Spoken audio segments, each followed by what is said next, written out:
Hello and welcome to our YouTube channel U R Academy. दोस्तों, आप सभी को मैंने लास्ट क्लास के अंदर राजस्थान की खनिजों के बारे में बताया था। आज मैं फिर से आपको खनिजों का पार्ट सेकंड लेकर के आया हूँ। तो इस पार्ट सेकंड के अंदर अपन ने जो बच गए हैं खनिज उसके बारे में जानेंगे, तथा यहाँ के जितने भी जो ये लगे हुए हैं आपके पास संयंत्र हैं, बिजली संयंत्र वगैरह, तो उनके बारे में जानेंगे। तो दोस्तों, इसको जानने से पहले मैं आपको ये जो राजस्थान खान विभाग है इसके बारे में बता देता हूँ। तो इसके बारे में बात करते हैं दोस्तों। राजस्थान राज्य खान एवं खनिज लिमिटेड जो है, इसकी स्थापना 1948 में हो गई थी। कितने कब हुई थी? 1948 में हो गई थी।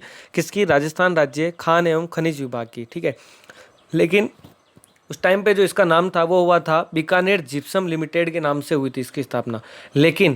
लेकिन क्या होता, 1974 के अंदर, 1974 के अंदर इसका जो नामकरण किया गया था वो वापस से, इसका जो नाम स्टार्ट में तो बीकानेर जिप्सम लिमिटेड था, लेकिन इसका नया नाम जो दिया गया था वो दिया गया था 1974 में राजस्थान राज्य खान एवं खनिज लिमिटेड कर दिया गया था। तो दोस्तों, ये था खान विभाग के बारे में। और बात करता हूँ मैं, राजस्थान जो है इसको खनिजों का अजायब घर कहा जाता है। क्वेश्चन आ जाता है बहुत बार कि खनिजों का अजायब घर निम्न में से किस राज्य को कहा जाता है? तो वो कहा जाता है दोस्तों, खनिजों का जो अजायब घर है वो राजस्थान को कहा जाता है। क्योंकि राजस्थान में जो है लगभग 67, लगभग कितने 67 खनिजों का खनन किया जाता है। जो क्या है कि देश के कुल खनिज उत्पादन में राजस्थान का जो योगदान है वो 22% है। खनिजों के मामले में 22% हैं। और देश में सर्वाधिक खाने अगर बात करूं तो वो राजस्थान के अंदर है। सर्वाधिक खाने जितनी भी है वो राजस्थान के अंदर है। और बात करते हैं दोस्तों, अगर खनिज भंडारों की दृष्टि से देखें, खनिज भंडार जो है इसकी दृष्टि से अगर देखूं तो पहला स्थान जो है वो आता है दोस्तों झारखंड का। सबसे ज़्यादा जो है झारखंड में है। लेकिन दूसरे स्थान पर बात करूं तो राजस्थान का नाम आता है। किसका नाम आता है दोस्तों? राजस्थान का नाम आता है।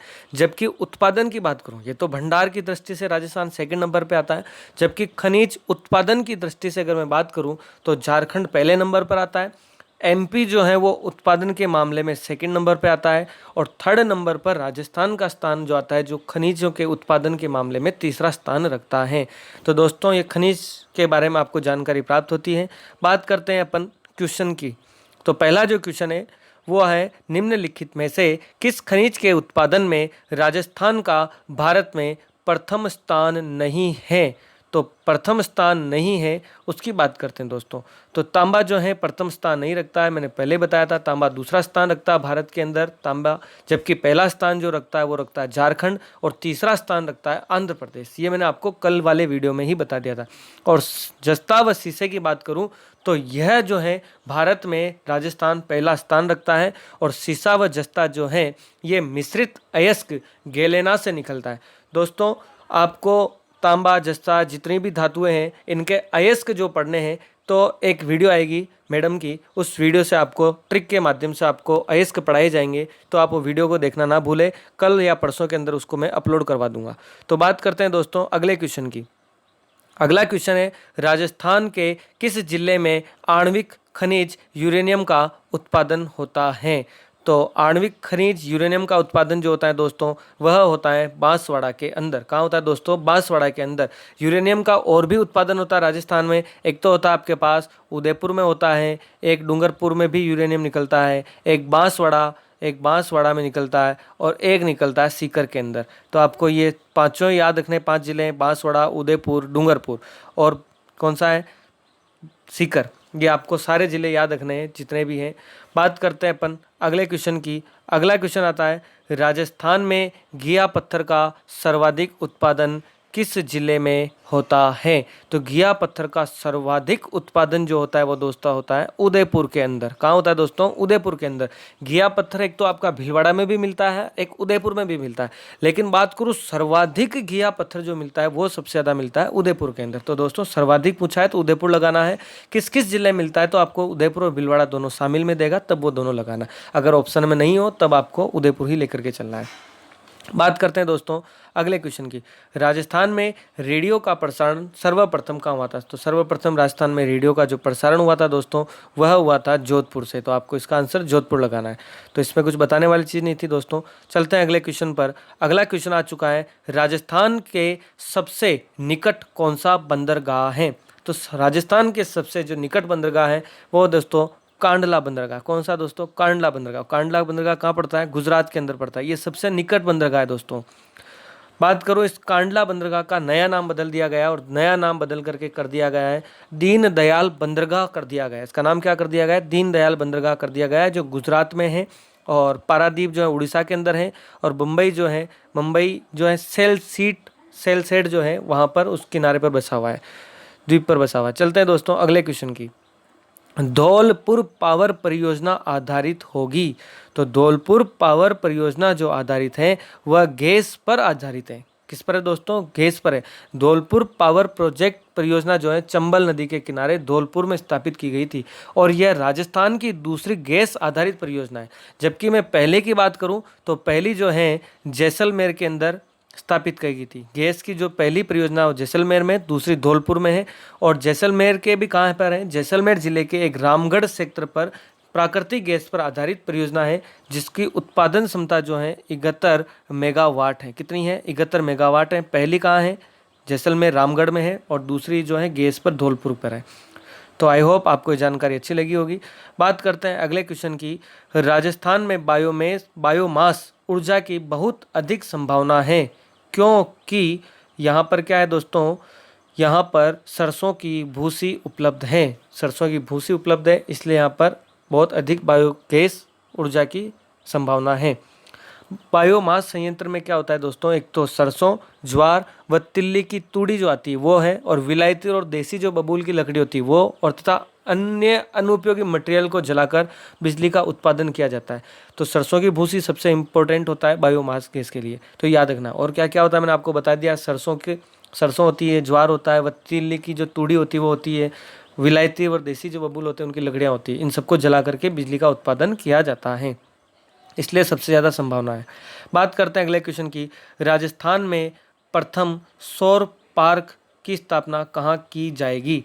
तो राजस्थान में प्रथम जो सौर पार्क है उसकी जो स्थापना की जाएगी वो बड़ला जोधपुर में की जाएगी। कहाँ की जाएगी दोस्तों? बड़ला जोधपुर में की जाएगी। ये आपको ध्यान रखना है, कहाँ है? जोधपुर में। चलते हैं अगले क्वेश्चन की। राजस्थान सरकार द्वारा पहली बार सौर ऊर्जा नीति घोषित की गई थी। तो पहली बार सौर ऊर्जा नीति जो घोषित की गई थी वो 2011 में की गई थी। 13 अप्रैल, तारीख याद रखनी है आपको, 13 अप्रैल 2011 में घोषित की गई थी। को राजस्थान सरकार द्वारा पहली बार सौर ऊर्जा नीति घोषणा की गई थी। और सौर ऊर्जा उत्पादन में वर्तमान में राजस्थान की स्थिति पहली है। ये भी ध्यान रखना आपको। सौर ऊर्जा उत्पादन में वर्तमान में राजस्थान की स्थिति कौन सी दोस्तों? पहली है। ये आपको ध्यान रखना है। चलते हैं अगले क्वेश्चन की ओर। अगला क्वेश्चन है दोस्तों, प्राकृतिक गैस आधारित शक्ति परियोजना स्थित है। ये अभी मैंने आपको बताया था, कहाँ पर है दोस्तों? रामगढ़ में है। रामगढ़ कहाँ है आपके पास? जैसलमेर में। ये आपको याद रखना है।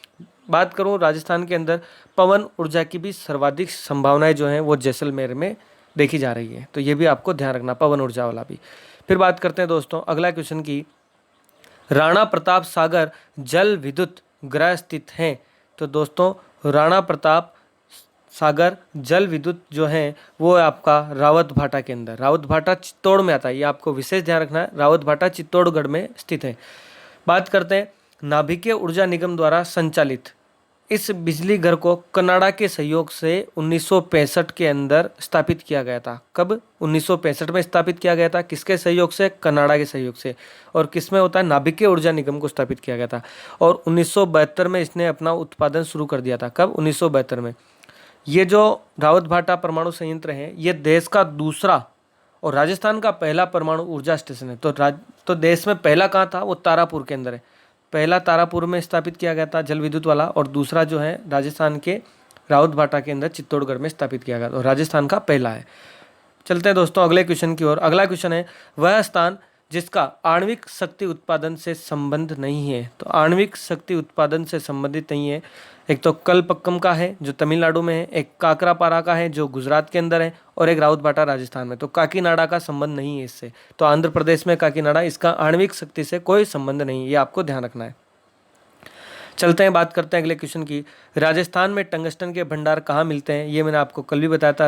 राजस्थान में जो टंगस्टन का जो सबसे ज़्यादा भंडार मिलता है वो डेगाना में मिलता है। कहाँ मिलता है? सो डेगाना के अंदर मिलता है। और डेगाना कहाँ है दोस्तों? नागौर के अंदर है।